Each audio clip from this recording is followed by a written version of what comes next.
Good morning students. आज हम जो कल हमारा टॉपिक चल रहा था, कौन सा चल रहा था? उत्तक हम कर रहे थे। पाठ का नाम हमारा उत्तक है। और उत्तक में हमने पढ़ा था कि उत्तक दो प्रकार के होते हैं। पहला है, हमने पढ़ा था पादप यानी पौधों वाले उत्तक, और दूसरा है जंतु यानी जैसे हमारे अंदर, जीवों के अंदर, जंतुओं के अंदर की बात करेंगे। ठीक है, वो हो गए जंतु उत्तक। तो मैंने कहा था कि हम पहले पादप उत्तक करेंगे। ठीक है, पादप, जंतु बाद में करेंगे। तो पादप में हमने क्या पढ़ लिया था? देखो, पादप में हमने पढ़ लिया था कि जो पादप उत्तक होते हैं, कुछ ऐसे उत्तक होते हैं जो पादप यानी पौधों की वृद्धि के लिए जिम्मेवार होते हैं। किसके लिए? पौधों की वृद्धि के लिए। पौधों में जैसे उसका तना है वो मोटा होना है, उसकी ऊंचाई ऊंची जानी है, उसकी जड़ नीचे की तरफ जानी है। तो कुछ उत्तक ऐसे होते हैं जो उनकी वृद्धि के लिए जिम्मेवार होते हैं। तो वृद्धि वाला हमने कर लिया है। उसको हम क्या बोलते थे? वृद्धि वाले को विभज्योतक बोलते थे। क्या बोलते थे? विभज्योतक। विभज्योतक किसके लिए जिम्मेवार था? वृद्धि के लिए। चाहे वो तना है, चाहे वो जड़ है ना, चाहे वो शीर्ष है, पत्ते है, सभी की वृद्धि के लिए कौन सा था? विभज्योतक था। ठीक है, तो हमने एक तो कर लिया भाई, इसका पादप उत्तक का एक प्रकार कर लिया। कौन सा कर लिया? विभज्योतक। विभज्योतक में अलग से तीन प्रकार थे, वो हमने कर लिया था। शीर्ष वाला कौन सा था? पार्श्व वाला कौन सा था? ठीक है, अंतवृष्ट वाला कौन सा था? है ना, थे तो वो तीनों वृद्धि के लिए ना भाई। तने की वृद्धि करने वाला अलग नाम है तो वो भी विभज्योतक। जड़ की वृद्धि करने वाला कौन है? ठीक है, शीर्ष की वृद्धि करने वाला कौन है तो वृद्धि वाला ही, विभज्योतक ही है वो तीनों। ठीक है, अब ऐसे कल मैंने बताया था, क्या बताया था? स्थायी उत्तक के बारे में मैंने कल आखिरी में बताया था। छोटा सा एक तरह से इसकी डेफिनेशन, परिभाषा मैंने बताई थी कि जब वो वृद्धि वाले उत्तकों की जो कोशिकाएं होती हैं ना, वो विभाजन करना बंद कर देती हैं, तो वो स्थायी उत्तक बन जाते हैं। मतलब उनके अंदर जो योग्यता है, विभाजित होने की योग्यता है, खत्म हो जाती है, तो वो स्थायी उत्तक बन जाते हैं। क्या बन जाते हैं? स्थायी उत्तक बन जाते हैं। तो हम स्थायी उत्तक के बारे में आज पढ़ने वाले हैं। स्थायी उत्तक के बारे में पढ़ने वाले हैं। तो स्थायी उत्तक आपके दो प्रकार के होते हैं। एक स्थायी उत्तक ऐसा होता है बच्चों, जिसमें सभी कोशिकाएं एक जैसी होती हैं, काम के अंदर भी और संरचना के अंदर भी। तो वो सरल स्थायी उत्तक होता है। कौन सा होता है? सरल स्थायी उत्तक। ठीक है, मतलब इसकी कोशिकाएं जो होंगी ना, आकार में, कार्य में एक जैसी होगी, हूबहू सेम एक जैसी होगी। ठीक है, और जटिल वाला हम बाद में करेंगे। ठीक है, जटिल वाला बाद में करेंगे। स्थायी उत्तक हम कर रहे हैं। स्थायी उत्तक किसके हैं? पादपों के उत्तक हैं। ठीक है, मतलब इनकी वृद्धि करना बंद कर चुकी हैं कोशिकाएं, तो वो बात हम करेंगे। ठीक है, विभाजित होना बंद कर चुकी है। देखिए, सरल स्थायी उत्तक में क्या बताया मैंने? सरल स्थायी उत्तक की जो कोशिकाएं होती हैं सभी एक जैसी होती हैं, हूबहू होती हैं, संरचना के अंदर भी, कार्य के अंदर भी।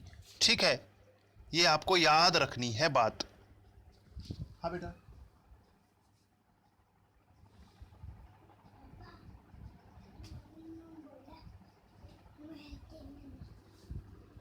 ना जा।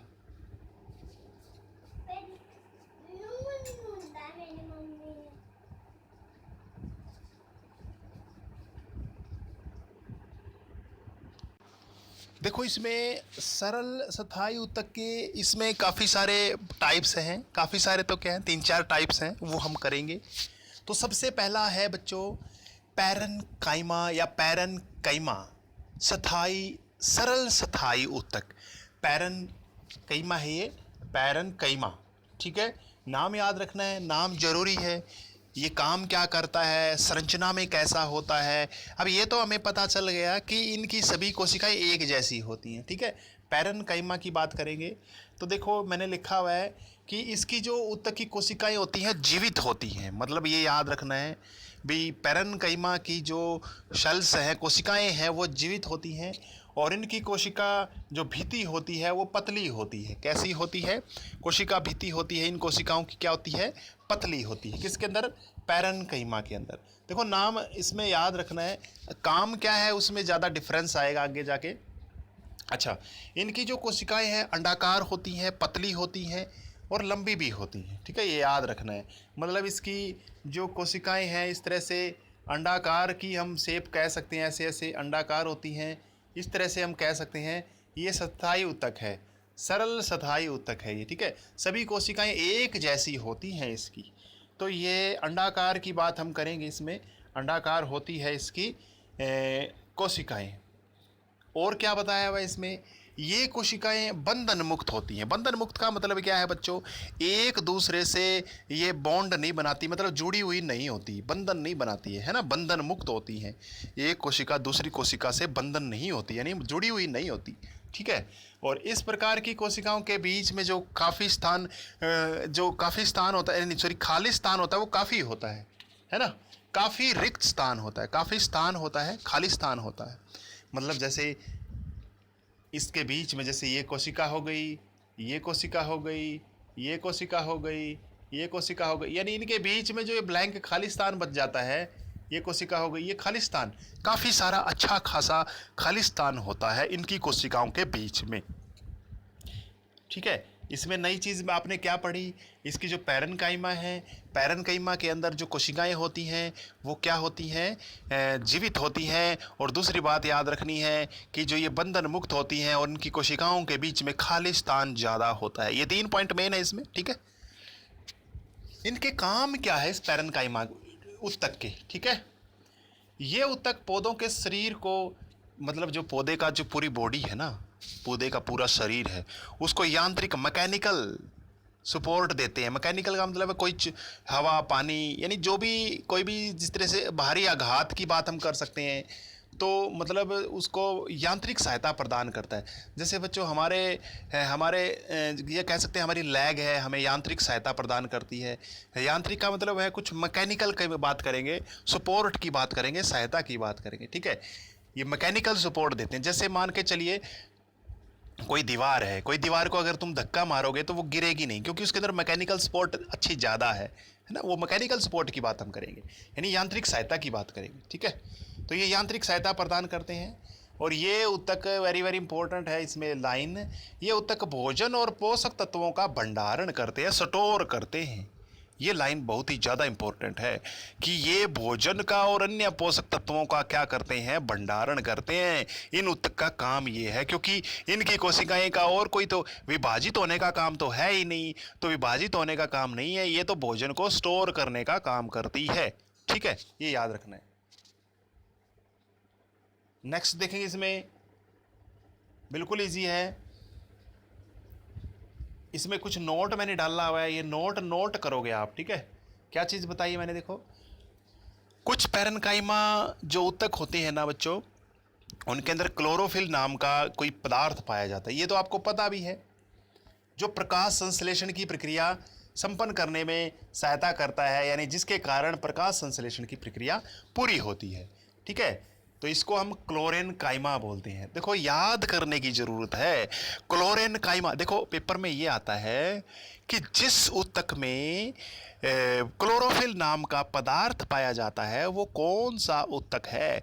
सरल सतही ऊतक है और उसका नाम है क्लोरेन्काइमा, है ना। क्लोरेन्काइमा डायरेक्ट पूछ लिया जाता है, ठीक है। अच्छा, एक बात और याद रखनी है, अगला मैंने नोट डाला हुआ, याद रखना है, बहुत ज़्यादा इंपॉर्टेंट है ये भी। जलीय पौधे होते हैं ना, जो जल में पैदा होते हैं, उनके अंदर क्या होता है, उनकी जो कोशिकाएं के बीच में बड़ी बड़ी कैविटी होती हैं, हवा से भरी हुई कैविटी। जैसे हमारे दांत खराब हो जाते हैं ना, वो कैविटी यानी खाली जगह बच जाती है ना, उसको गुहिका बोलते हैं, गुहिका या कैविटी, खाली जगह। तो उसमें हवा भरी रहती है, हवा भरने से वो है ना तैरते हैं। क्या करते हैं? वो तैरते हैं ऊपर, पानी के ऊपर ही रहते हैं वो। ये नहीं है कि पानी में डूब जाएंगे, नहीं डूबेंगे, क्योंकि वो रीज़न क्या है, वो जैसे मान के चलिए आप, ये हम कर सकते हैं एक्सपेरिमेंट। जैसे कोई गुब्बारा है, उसमें हम हवा भर देते तो पानी में तैरेगा, डूबेगा नहीं, है ना। तो वही वाली बात है, ये तैरती हैं। तो ये कुछ ऐसे टिश्यूज़ होते हैं जिनकी वजह से क्या होता है, कुछ ऐसे उत्तक होते हैं जिनकी वजह से जलीय पौधे जिनकी वजह से वो उतराती का मतलब तैरने की बात हम करेंगे, ठीक है। वो तैरते हैं उनकी पानी के ऊपर। इस प्रकार के पैरेन्काइमा को बोलते हैं एरेनकाइमा। एरेन का मतलब एयर, हवा, इसमें आ गया।